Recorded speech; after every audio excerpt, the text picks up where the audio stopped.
It begins with an evening in New York City, the kind of city where the air never really quiets down and even a small moment can ripple into something much larger than anyone could predict. You picture yourself stepping out into the late summer night in 2017, the neon bleeding across wet pavement, the hum of taxis and laughter in the background. It is here that Aziz Ansari, already a household name thanks to his sharp comedy and Netflix series Master of None, met a young woman who would later be known publicly only as Grace. What happened between them that night was not reported as a crime, nor was it ever taken to a courtroom, but it would ignite one of the most heated cultural debates of the Hackers Me Too era. Their date, ordinary on the surface, awkward and deeply uncomfortable as described later, became the story that many point to when they talk about the blurred lines between consent, expectation, and communication. And you can feel why it matters, because it isn't just about celebrities, but about the gray zones people stumble into behind closed doors. Welcome, then, to 102 Hours. This is the quiet space where you lean back, let the tension of the day melt away, and sink into stories that are at once unsettling and illuminating. You'll hear it in this calm, steady rhythm, almost like the hush of a late-night radio voice telling you a secret you already half know. Tonight, we'll move slowly into the conversation sparked by Aziz Ansari and the account that unfolded, tracing how one night's choices became a national talking point about what consent really means. If you're here for the first time, take a moment to like, to subscribe, and maybe to drop your location and your local time in the comments, because there's something strangely grounding in knowing where in the world everyone else is listening from. And now, with the city lights flickering just out of reach, you close your eyes and listen as the story begins. The date itself seemed at first like many others in the digital age. Grace, who was 23 at the time, met Ansari at an Emmys after-party in Los Angeles.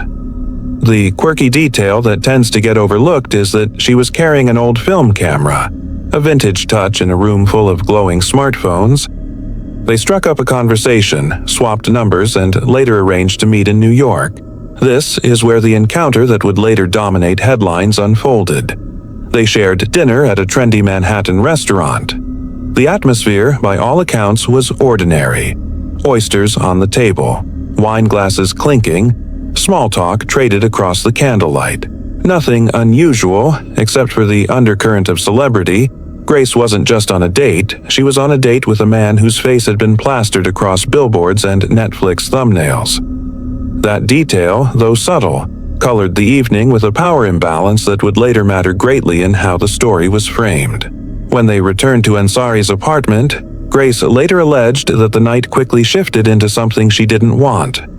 Her account described attempts at intimacy that she felt pressured by, gestures she interpreted as aggressive, and moments where she tried to signal her discomfort without directly ending the encounter. She said she used both verbal cues, like suggesting they slow down, and nonverbal ones, such as pulling away or avoiding escalation.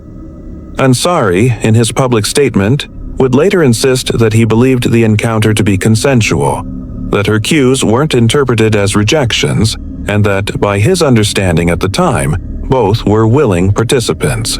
Here is where investigators still question whether the problem was one of intent, perception, or communication breakdown. The historical fact that anchors this moment is the broader backdrop of September 2017. At that very time, headlines were filled with stories about Harvey Weinstein, and the #NotMeToo hashtag was just about to become a global movement.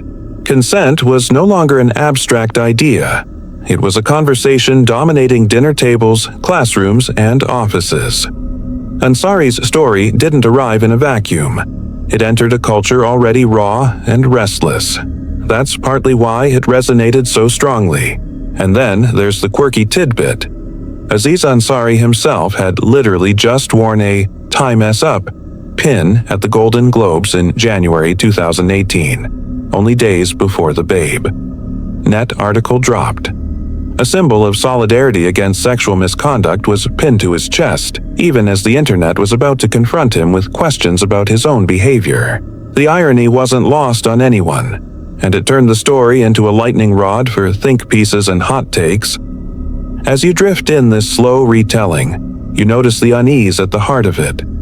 This wasn't a crime story in the traditional sense, but it was a story about power, expectation, and silence. What Grace experienced as pressure, Ansari described as mutual willingness. Between their two versions lay the murky waters of modern intimacy, the very gray zone that would leave commentators, comedians, and columnists all asking, what does consent actually look like when the signals are subtle, the cues are mixed, and the social scripts aren't clear? And as you breathe in slowly, you realize this is where the conversation truly begins. You imagine the hum of a newsroom, but not the old-fashioned kind with clattering typewriters and cigarette smoke. This was digital media in 2018, where stories broke not on front pages but in rapid clicks and viral shares. Babe. Net, a now-defunct millennial-focused website, became the unlikely stage for the story of Aziz Ansari and Grace. On January 13, 2018, they published the piece titled, "I Went on a Date with Aziz Ansari. It turned into the worst night of my life." Within hours, it spread across social media like spilled ink. This wasn't the New York Times or the Washington Post. This was an edgy, conversational site better known for listicles and snark. Yet, it was Babe. Net that threw one of the most famous comedians in the world into the middle of a consent firestorm. The article itself was long and narrative, written in Grace O.S. voice as she recounted what she described as a series of unwanted advances and ignored signals. She talked about the oysters at dinner, about going back to Ansari's apartment, about trying to redirect the night. There were details so small they almost seemed trivial. The specific type of wine, the awkward silences between physical gestures. But that's what made the account feel intimate, almost voyeuristic. For readers, it wasn't just a headline. It was like being pulled into the living room with them, an uncomfortable seat from which you couldn't look away. Historically, that week was saturated with conversations about misconduct in entertainment. The Golden Globes had just ended, drenched in black dresses and Time's Up pins, an awards show transformed into a protest runway. Into that cultural moment, the Babe. Net article landed with a thud that turned into an echo. Commentators immediately debated. Was this story an extension of the Not Me Too movement, or was it diluting it? The timing ensured the question wasn't just about Ansari, but about the shape of the movement itself. Then came the quirky tidbit. Babe. Net wasn't a legacy news outlet at all. It was actually a branch of The Tab, a UK-based site created by university students. Many people had never even heard of Babe. Net before this article, and yet for a fleeting moment it was more widely read than The New Yorker or Vanity Fair. Imagine that.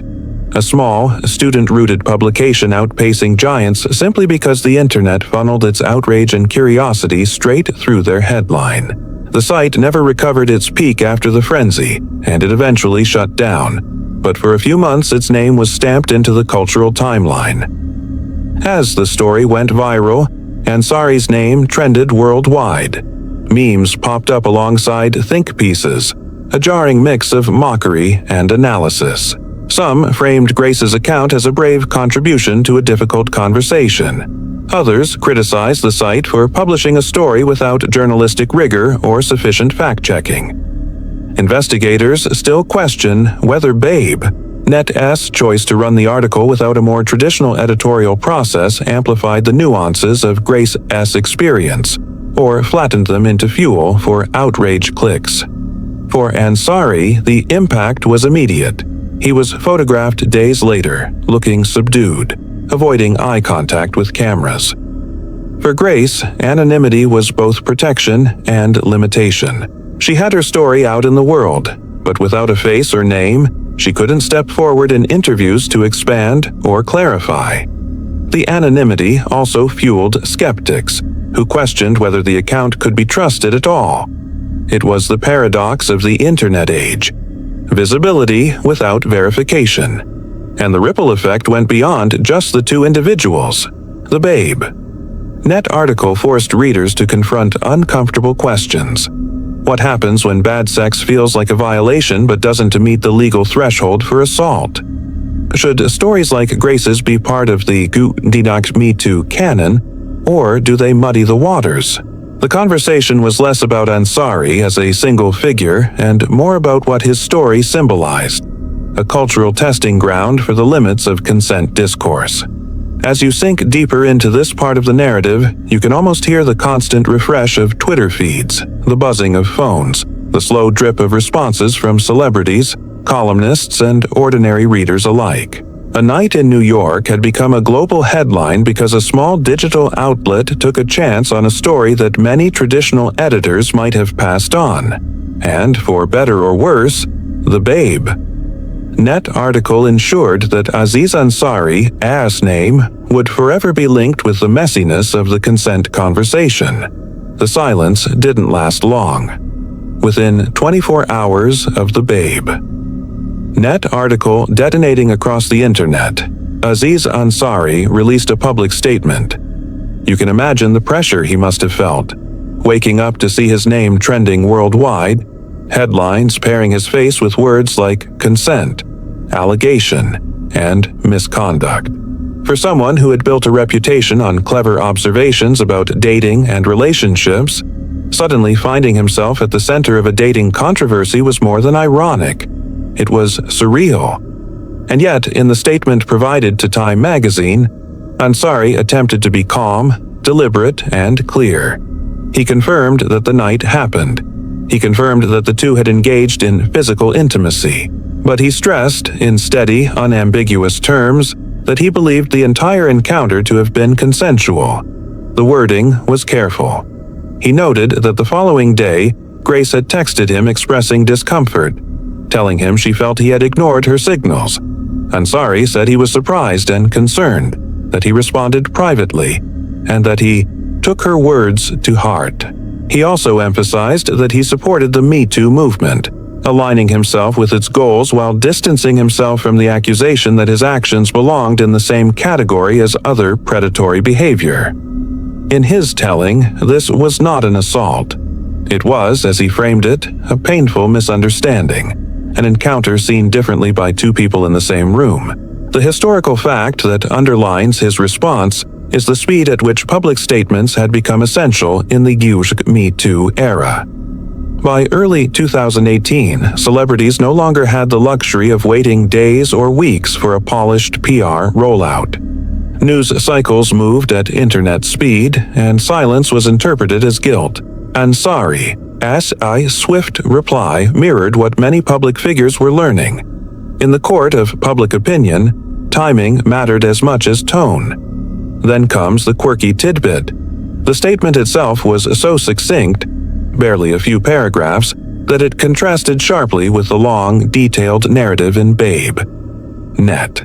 Some fans joked online that it was the shortest breakup text they had ever seen from a comedian known for his verbosity. That brevity became part of the story, interpreted alternately as strategic restraint or as insufficient engagement with the seriousness of Grace's claims. In the weeks that followed, the reactions to Ansari A.S. response split almost as sharply as the reactions to Grace A.S. account. Some believed his statement was sincere, that he had genuinely misread cues in the moment, something many people could relate to in the murkiness of dating. Others argued that his insistence on consensuality minimized Grace's discomfort and reinforced patterns where men's interpretations override women's experiences. Investigators still question whether his public framing, that it was consensual by his perception, was enough to satisfy cultural demands for accountability.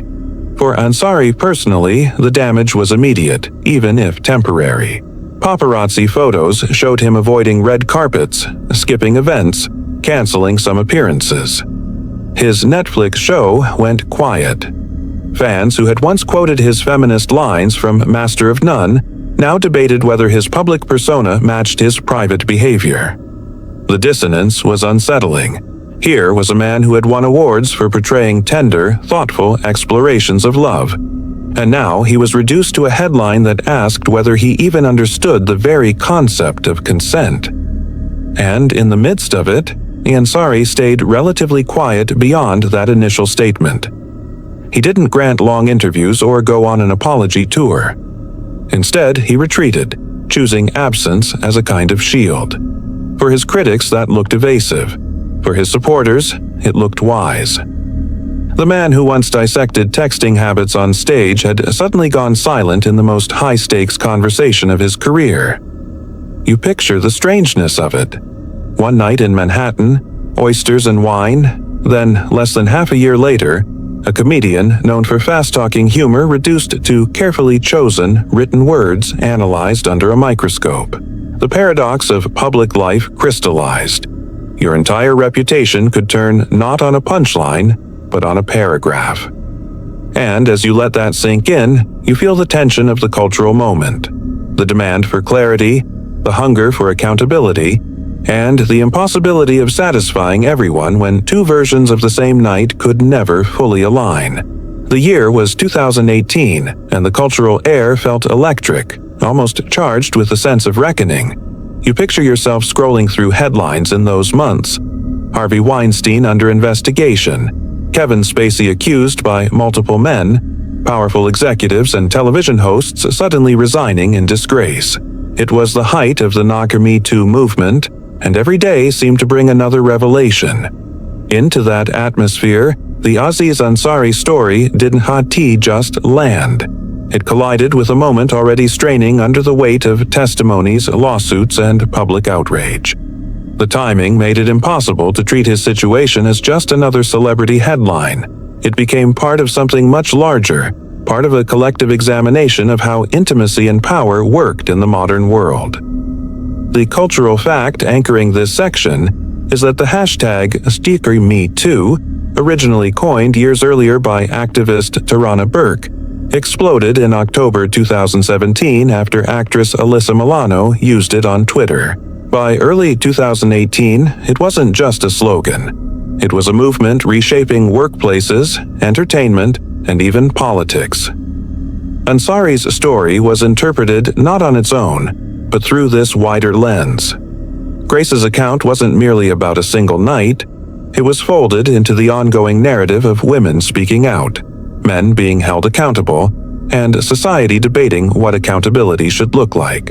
And here's the quirky tidbit. The night Grace and Ansari allegedly went out, Master of None had just earned Ansari an Emmy Award, making him the first Asian American actor ever to win for lead in a comedy series. The irony was glaring. While his career was breaking barriers and celebrating love and dating through artful storytelling, his personal life was about to be scrutinized as an example of how messy, painful, and unequal those very dating dynamics could be. In conversations online and in editorials, people wrestled with whether Ansari's behavior fit the same category as Weinstein or Spacey. Most agreed it did not. There were no allegations of coercion, workplace abuse, or violence. But that distinction didn't end the debate. Instead, it shifted the focus. If not criminal, was it still problematic? If not assault, was it still harm? Investigators still question whether lumping his story into #Me Too strengthened the movement by broadening its scope, or weakened it by blurring the lines between predatory behavior and miscommunication. For many women, Grace's story was painfully familiar. They recognized the feeling of wanting to avoid escalation without wanting to cause conflict, of freezing instead of fleeing. For many men, the story provoked a different kind of unease. Could you think you were in the clear, only to discover later that your partner had felt pressured or cornered? The Ansari case exposed the anxiety bubbling beneath modern dating, the fear of misreading signals in a culture just starting to articulate new standards of affirmative consent. As the debate expanded, Me Too itself began to splinter into sub-conversations. Some argued it was vital to include these gray area experiences because they illuminated the subtle ways power operates even outside of workplaces and hierarchies. Others worried it diluted the movement's original mission, holding predators accountable. Grace E.'s account became a Rorschach test. People saw in it what they were already predisposed to believe about gender, dating, and power. And so, within weeks, Ansari's story wasn't just about him anymore. It was about you, about your friends, about society at large. It was whispered in college classrooms, dissected at office lunch tables, debated on podcasts. One man's awkward night out had been transformed into a national conversation, a case study in how the personal and political now collided instantly in the glare of viral attention. And as you breathe slowly, you feel the sharp edges of that moment, the exhaustion, the urgency, and the realization that there were no easy answers, only harder questions waiting in the dark. The story of Aziz Ansari and Grace might have begun with one night and one article, but what happened afterward was shaped less by facts and more by commentary. You can almost hear the chorus of voices rising in January 2018. Op-eds, podcasts, cable news debates, and endless Twitter threads.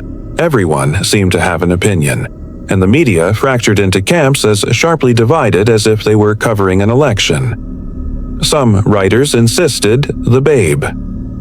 Net article was a brave contribution to the Now Me Too movement, shining light on the subtler forms of coercion. Others accused it of being irresponsible journalism, diluting the seriousness of Me Too by equating predatory abuse with what they described as a bad date. The historical fact grounding this split is that the New York Times and The Atlantic both published major pieces responding to the story.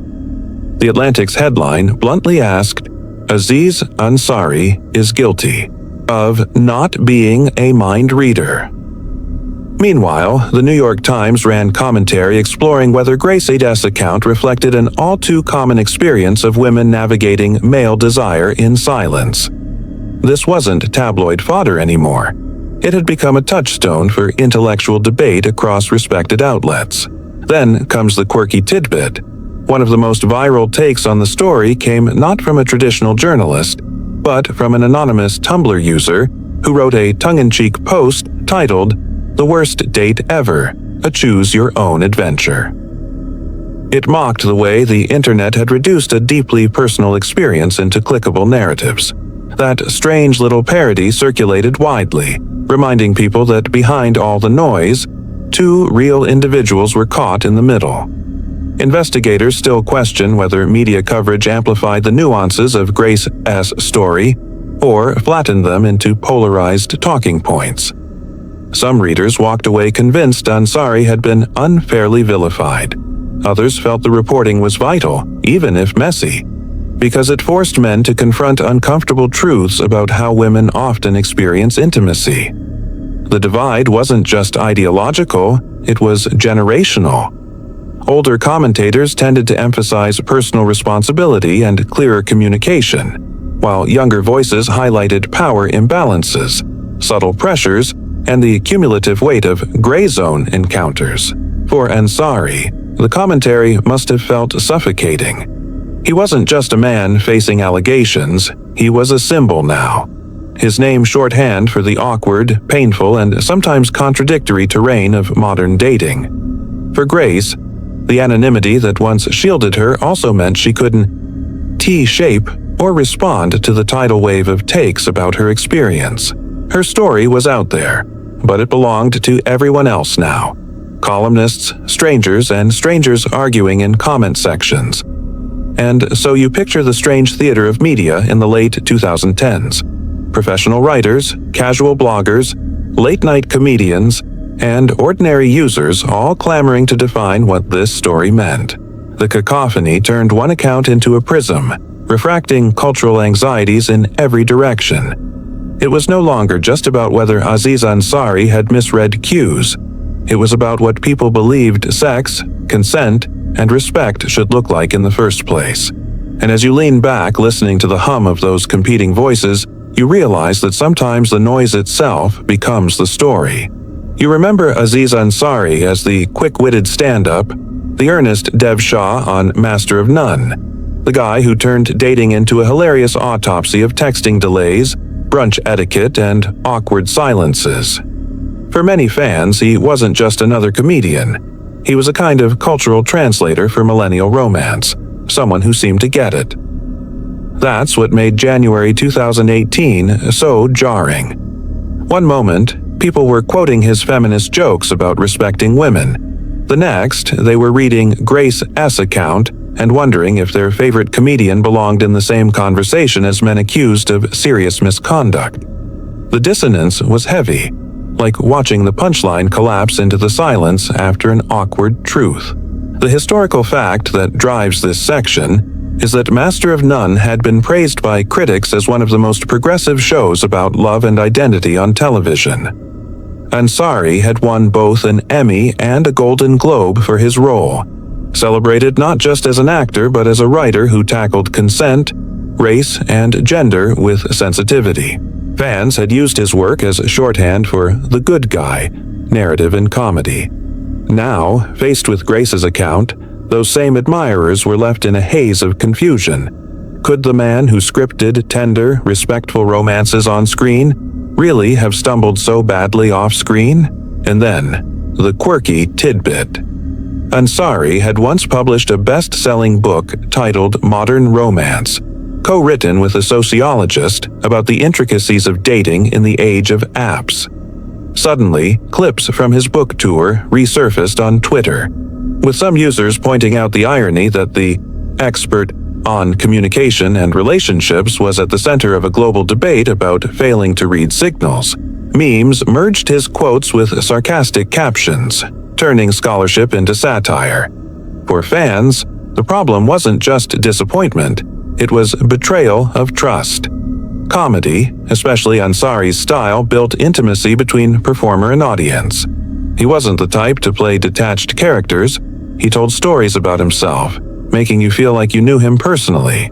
Now, with Grace's account public, the intimacy between star and audience cracked. Investigators still question whether audiences were reacting to the allegation itself, or to the rupture between the Ansari they thought they knew and the Ansari being described in headlines.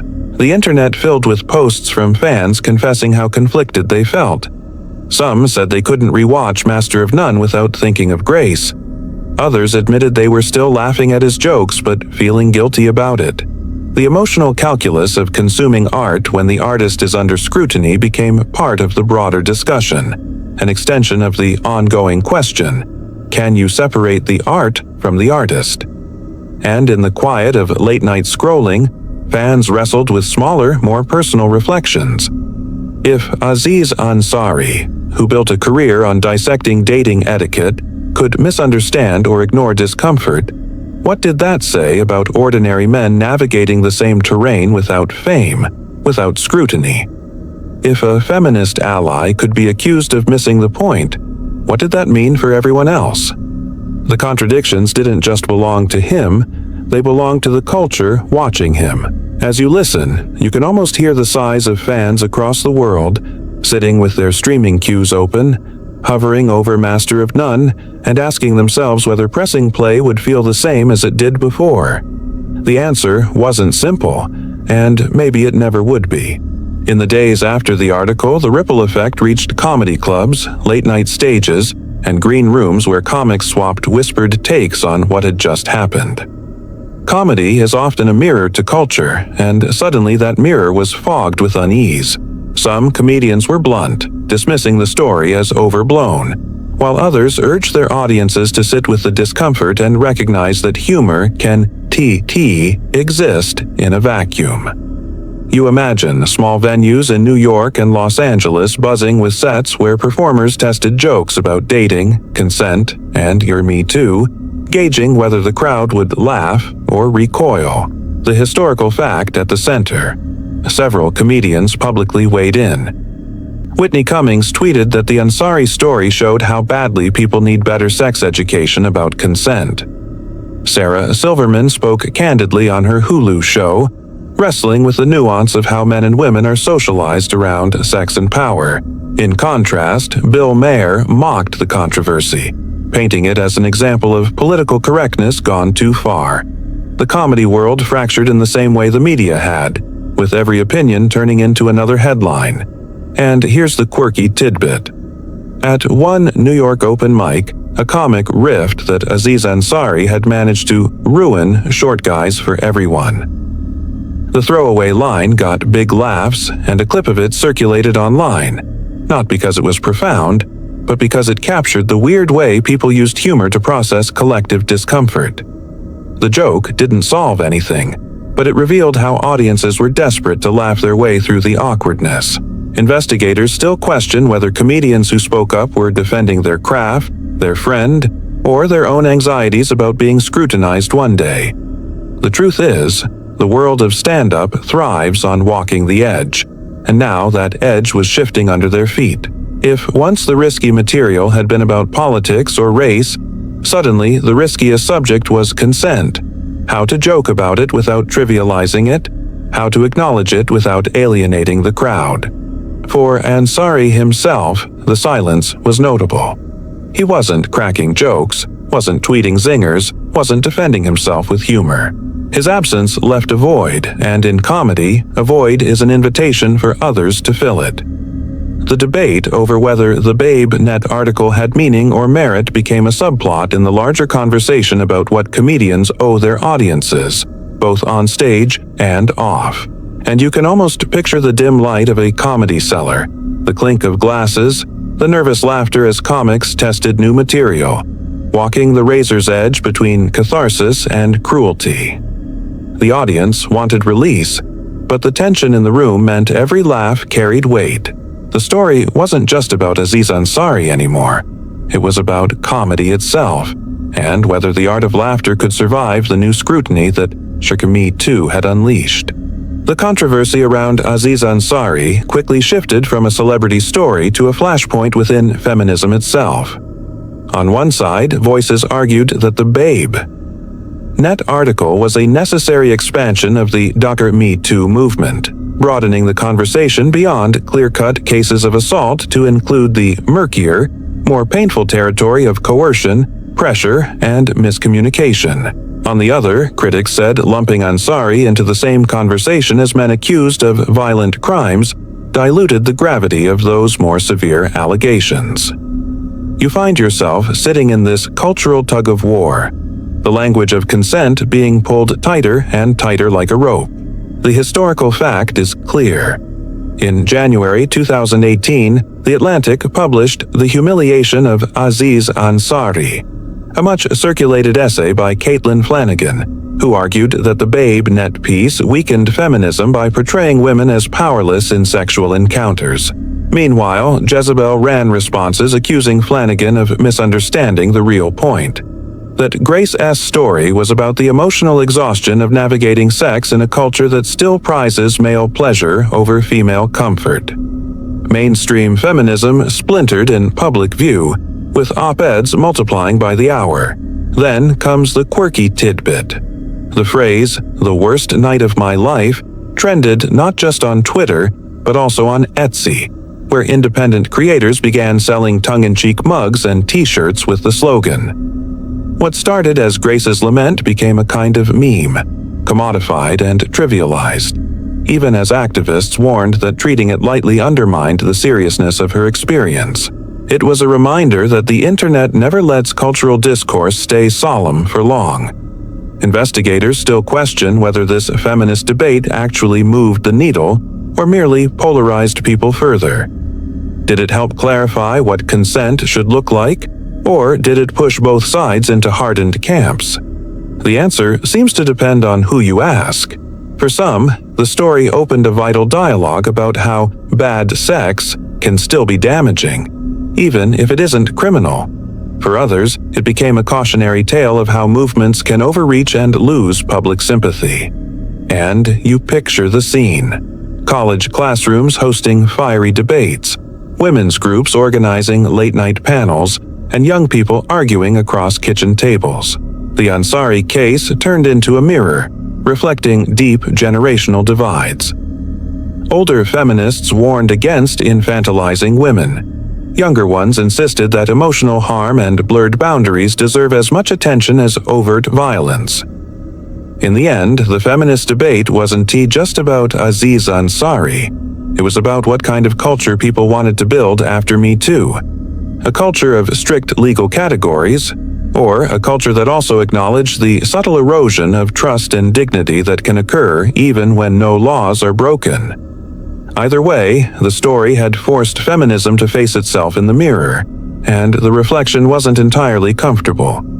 After the article and the ensuing media frenzy, Aziz Ansari found himself in an unusual professional gray zone. Imagine the world of comedy as a tightly choreographed ecosystem.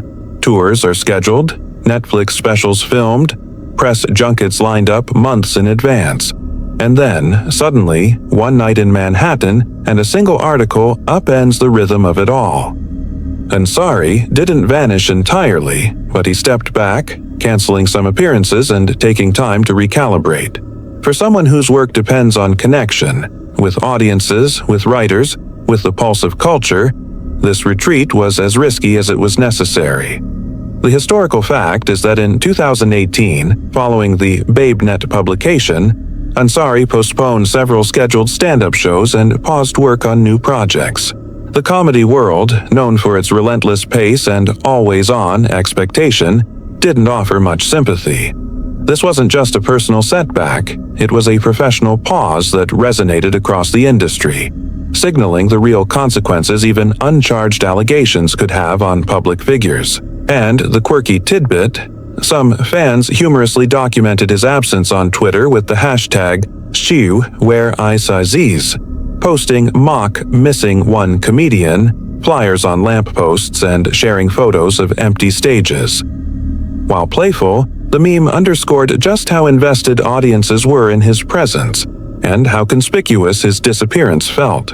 Investigators still question whether Ansari's career hiatus was voluntary caution or a forced response to public pressure. Either way, the effect was tangible. By stepping back, he allowed the cultural conversation to breathe, even as it left his supporters and critics alike speculating about the long-term consequences. Some industry insiders debated whether his retreat was a responsible reflection on his actions, a PR strategy, or simply a human response to intense scrutiny. During this period, Ansari also took private steps that were largely invisible to the public. He reportedly engaged in personal reflection, conversations with friends and mentors, and attempts to better understand boundaries, consent, and communication. The comedian, known for dissecting awkward encounters on stage, was now living one of the most scrutinized and self-reflective episodes of his own life. And you picture the irony. The man who once mined dating and modern romance for comedy was navigating the grayest possible zone of both fame and intimacy in real time. He wasn't performing for laughs, he was performing life itself, under the microscope of millions of eyes. The uncertainty wasn't just personal, it was professional, social, and cultural. In those months, the limbo wasn't complete silence. Ansari occasionally appeared at small charity events or brief public appearances, but the aura of caution hung over each one. Audiences, too, were uncertain how to respond. Would laughter feel appropriate? Could jokes about relationships still land without reopening the conversation about the 2017 date? For a comedian, this is a unique and challenging form of vulnerability. Exposure not just on stage, but in the very act of existing publicly. By 2019, Aziz Ansari began cautiously returning to the public eye, slowly reintroducing himself to audiences eager for both comedy and closure.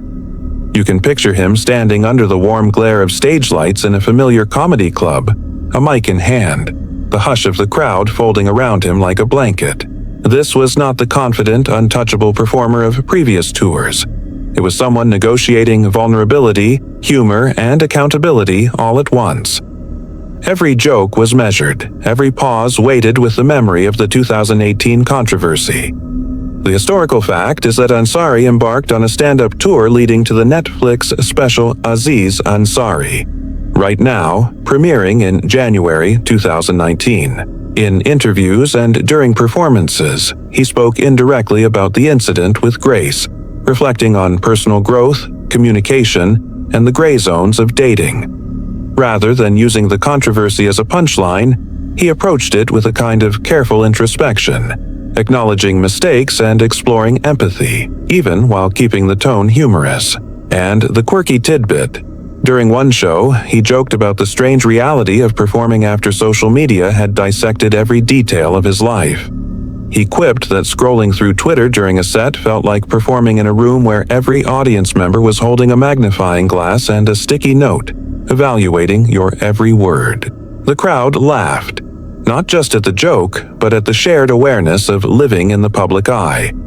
Investigators still question whether Ansari's approach to his return truly satisfied public expectations for accountability, or whether it served primarily as a performance of reflection. Many critics praised him for taking responsibility in a nuanced way, while others argued that he could have done more to directly engage with Grace's perspective publicly. Regardless, his return highlighted the new reality for public figures. Personal missteps, especially in the Me Too era, cannot be easily left behind. Ansari's comedy in Right Now also reflected a shift in content. He moved from observational humor about dating quirks to more introspective explorations of privilege, race, and emotional responsibility. The set revealed someone who had wrestled with the consequences of his actions, and who was now attempting to translate that learning into performance art. This wasn't just entertainment, it was part of a broader conversation about accountability, personal growth, and public perception. For audiences, the return to the stage was a kind of catharsis. They could laugh again, but they also sensed the tension beneath the humor, the acknowledgement that what seemed like lighthearted comedy in 2017 now carried the weight of real-world consequences.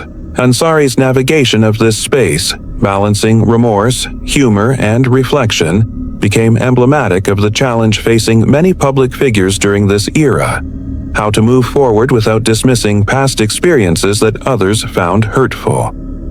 And as you sit with this image, the dim theater lights, the quiet murmur of anticipation, and the careful cadence of Ansari's delivery, you recognize the delicate dance between public perception and private growth.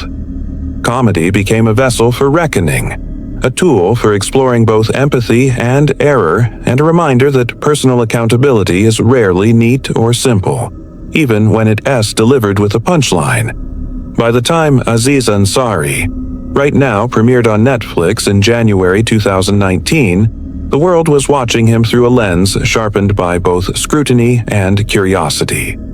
You picture yourself sitting on a couch, the glow of the screen illuminating the living room, feeling the tension between anticipation and skepticism. This special wasn't just another comedy hour. It was a subtle meditation on what had unfolded the previous year, a careful navigation of humor, reflection, and public accountability.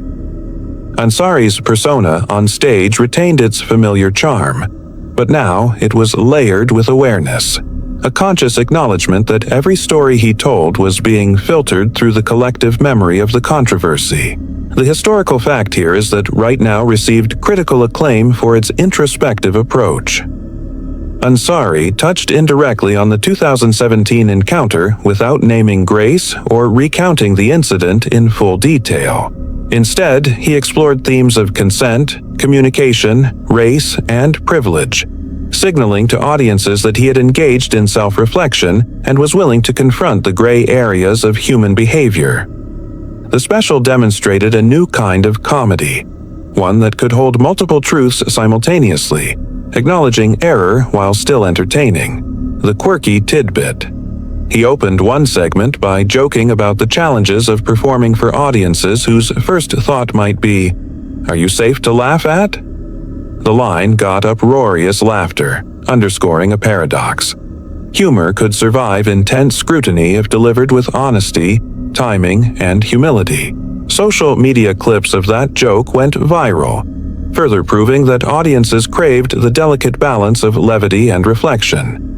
Investigators still question whether Right Now fully addressed the cultural questions raised by the Babe Net article, or whether it served primarily as a platform to reclaim his narrative. Critics noted that while he did not diminish the incident, he also did not provide a space for Grace's perspective to be acknowledged publicly. The special, then, became an experiment in blending comedy with moral reckoning, a template for other performers navigating similar situations. For viewers, Right Now was more than entertainment. It functioned as a case study in accountability and growth. Audiences could see someone who had been publicly scrutinized, reflecting on behavior and privilege and attempting to translate that into art.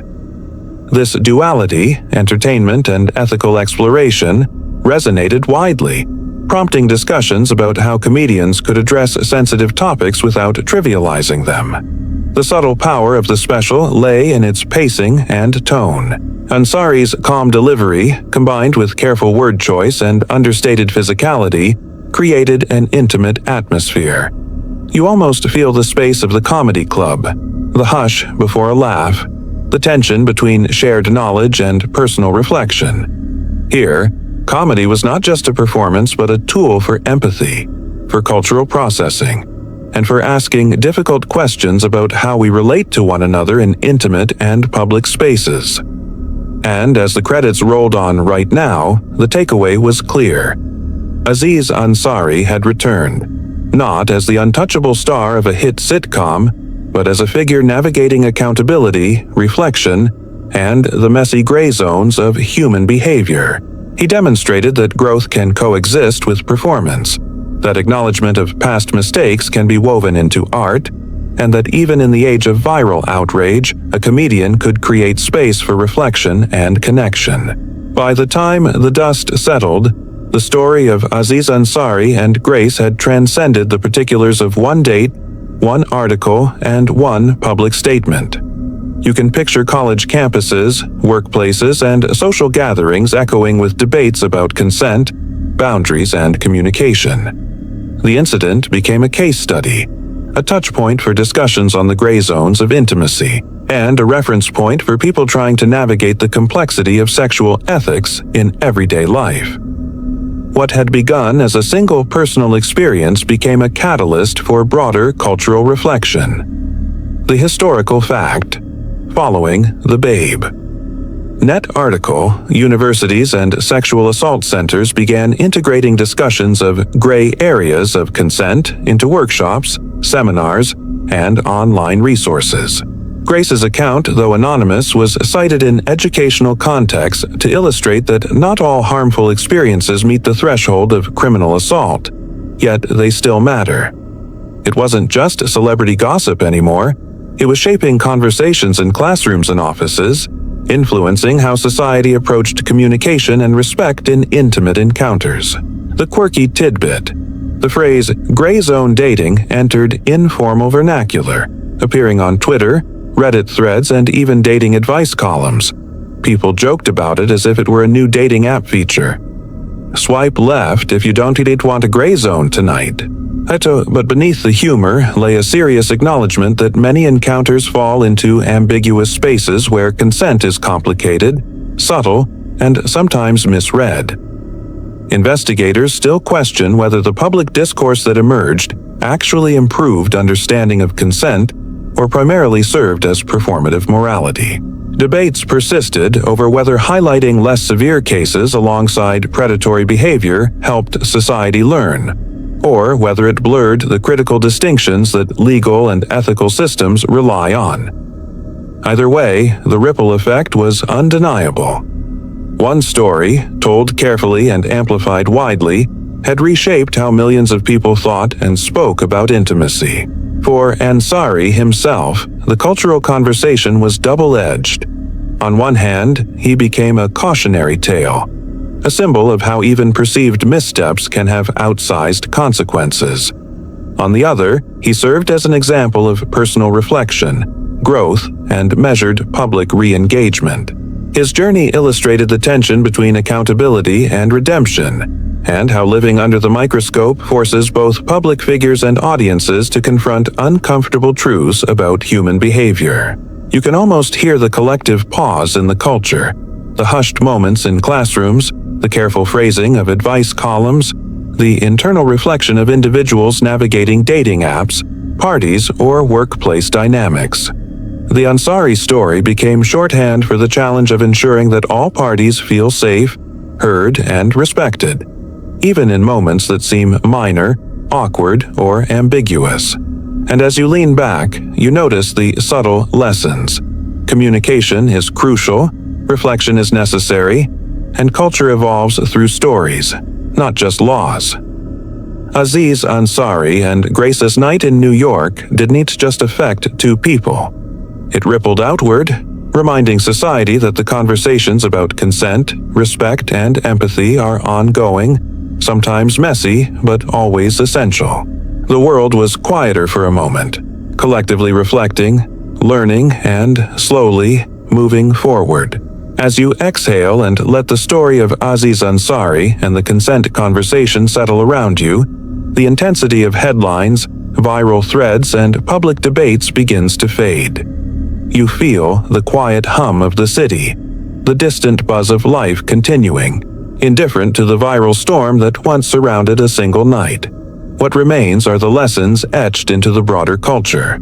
The importance of listening, of paying attention to both verbal and nonverbal cues, and of acknowledging that human interactions are rarely simple or binary. Even when no laws are broken, the emotional impact of miscommunication can be profound. You can almost imagine sitting in a soft chair, the weight of the story lifting as the room grows still. The case isn't about scandal. It isn't about judgment. It's about reflection. It's about how society grapples with evolving ideas of consent and respect, and how public figures, as well as everyday people, are called to navigate the gray areas that life inevitably presents. You sense the ripples of this single account extending beyond New York, beyond the media frenzy, into classrooms, offices, and conversations with friends, reminding us all that empathy and self-awareness are as vital as rules and regulations. And there's a strange comfort in the rhythm of the narrative you've just heard, the slow, deliberate cadence of recounting events, the subtle layering of fact, reflection, and nuance. It reminds you that even in the messiest, most viral, and culturally fraught moments, there is room for understanding, learning, and growth. Human mistakes, misread cues, and differing perspectives do not have to define a person forever.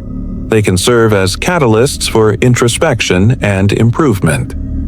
So now, with the story fully told and the tension gently released, you let yourself drift into calm awareness. You carry with you the insights into consent, communication, and the complexity of relationships in a modern, digital world. The city hums outside, the lights flicker softly, and you feel a sense of closure, not as a verdict, but as understanding.